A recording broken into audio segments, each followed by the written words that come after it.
by defendant. And he states he doesn't sure who to send. I'm not sure who to send this to. I'm very concerned about my ability to be able to face witnesses this next 4 days mentally. Sir, in regard to your letter, which is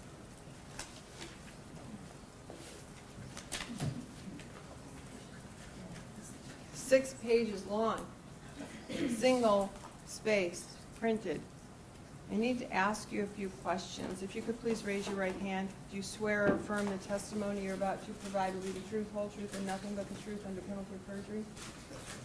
Thank you. I need you to speak up. Counsel, that microphone, I know you're hiding it Sure. there. Can you return it, please? Sure. Yes, Your Honor.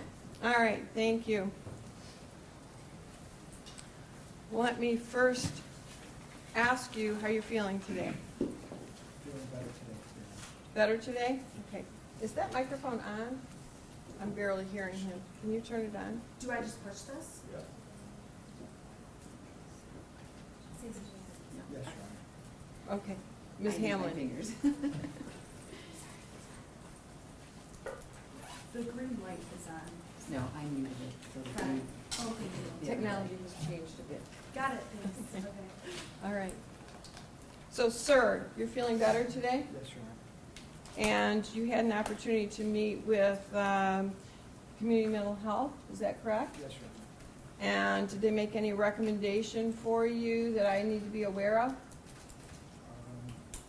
I don't want you to divulge any medical secrets. What I want to know is, did they make any recommendation for you so we can make an accommodation here today?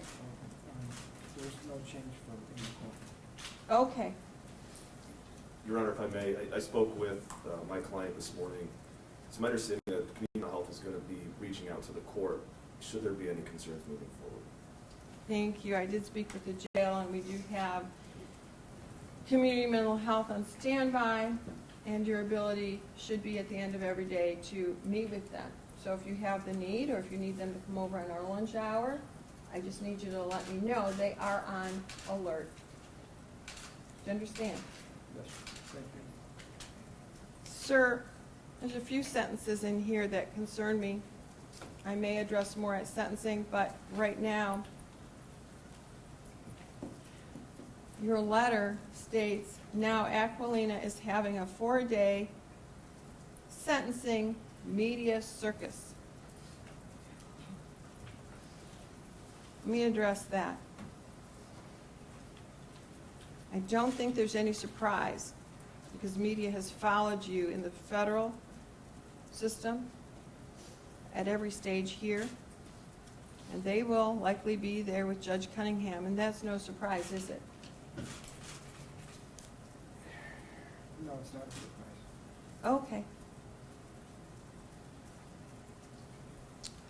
So, I didn't ask any media to be here. In fact, oftentimes, even for the most minor crime, I advise defendants that media may be in the courtroom. I never know when they're going to show up in my courtroom. Clearly, I was advised they were going to be here for you, your attorneys. The people and I worked out a system because this is a public courtroom, and I believe in open courts. And that is our Constitution. That they were going to be here. It should come to no surprise. I do not know why you are complaining now. You also go on to say that all the civil suit cases that the Attorney General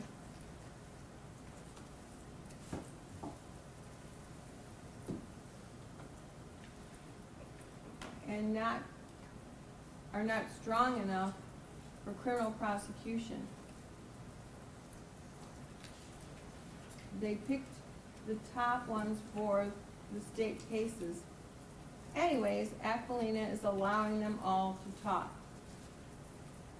It goes on to say, there are a couple of other lines, she wants me to sit in the witness box next to her for all 4 days, so the media cameras will be directed toward her.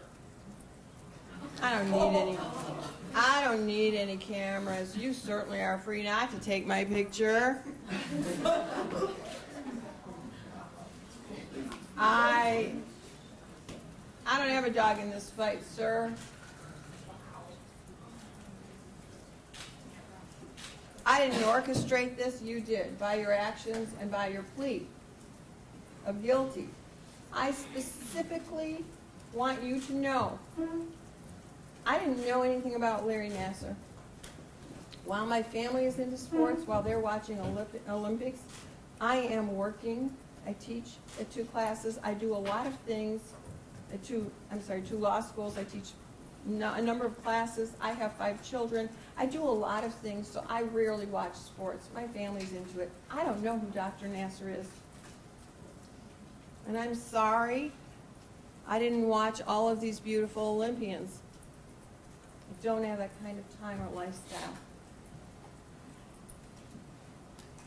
I didn't know who you were, and the articles that were printed, I stayed away from. When people talked to me about you, I said, this may end up in front of me, and ultimately it did. I didn't know anything about this case, because there's that presumption of innocence.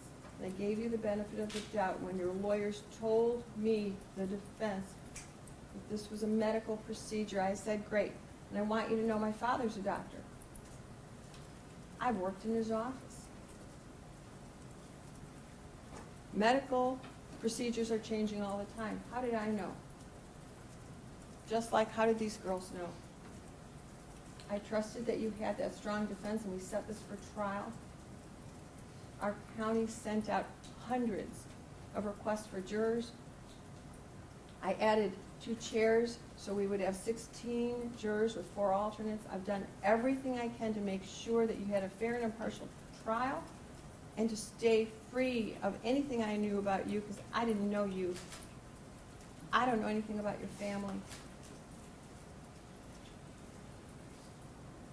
I don't need the media to be focused on me. They're clearly focused on you and your acts, and they are bad acts that you pled to. So now, in terms of fair and impartial, how can I be fair and impartial now, completely a blank slate, when I have a pre-sentence investigation report, I have your plea, I have all of these beautiful victims who've come forward. All of this has to be considered at sentencing. I haven't made up my mind. I have ideas.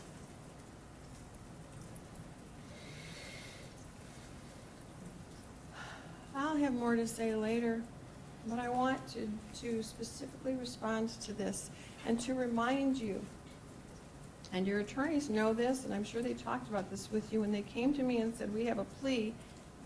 I about fell over. I had everything in place. We had trial starting, and the letters had gone to the jurors.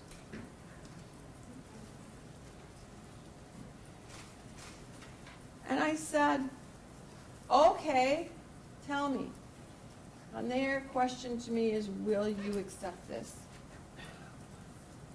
I didn't have a problem accepting it as long as the victims could speak, because this is a global resolution, and we didn't need any more trials, any more waste of money on this case and you. I don't mind spending money on the victims, but not on this, on you. This was a global resolution. I didn't want even one victim to lose their voice, which is why we are here for 4 days. It could be 5 or 6. Victims keep coming forward wanting to speak when they hear their sister. Victims. And I want to remind you on page 3 of the plea agreement, paragraph 4. I'm going to read it to you so you clearly understand this isn't about me at all. It's about you, the agreement, and mostly the victims, so they can start healing. Paragraph 4, victim impact statements. The defendant agrees to allow all victims or their parent/representative to give victim impact statements at defendant's sentencing hearing. Included shall be the 125 victims who have reported their assaults to Michigan State University Police Department and the other acts victims who have been identified on the people's list. It says included, not limited to. There's a Crime Victims' Rights Act. It allows for the healing of victims and for them to come forward. Now, you may find it harsh that you are here listening, but nothing is as harsh as what your victims endured for thousands of hours at your hands, collectively. You spent thousands of hours perpetrating criminal sexual conduct on minors, spending 4 or 5 days listening to them is significantly minor considering the hours of pleasure you've had at their expense and ruining their lives. None of this should come as a surprise to you.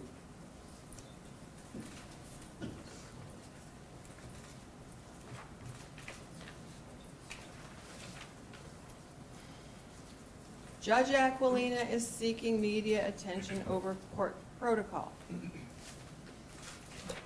Really? This is the people of the state of Michigan versus Larry Nassar, not Judge Aquilina. I'm doing my job. I try to do it well, unlike what you did. Because of my heart, I passed out twice the morning of federal sentencing. I'm sorry about that, sir. I wish you well. I don't know anything about that. Again, I didn't pay attention to what happened there because this is separate.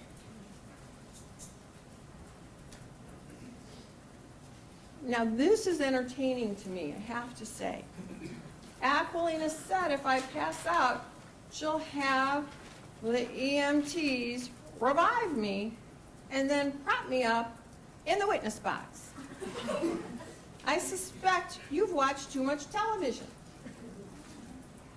I have had persons, jurors have heart attacks, defendants go into seizures, all sorts of medical things. You can have your attorneys ask 911 for all the times I have called EMTs, stopped the trial and waited until a juror or a defendant or whomever was associated with the case was well. I would never do that to a human being regardless of what they did. So I don't know if it's your frustration at night or what's going on here, but I have to say, this isn't worth the paper it's written on. There's no truth in here. It's delusional. You need to talk about these issues with a therapist, and that is not me. Contrary to CNN's headline, I'm not a therapist.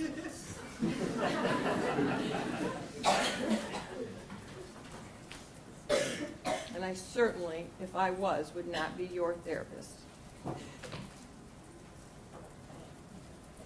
I asked your counsel to speak with you today. Oh, one more thing.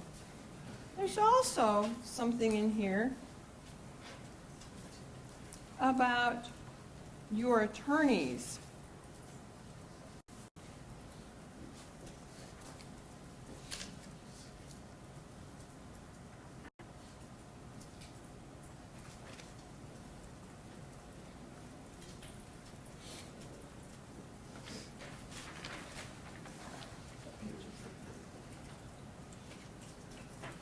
Just give me a moment to find that out.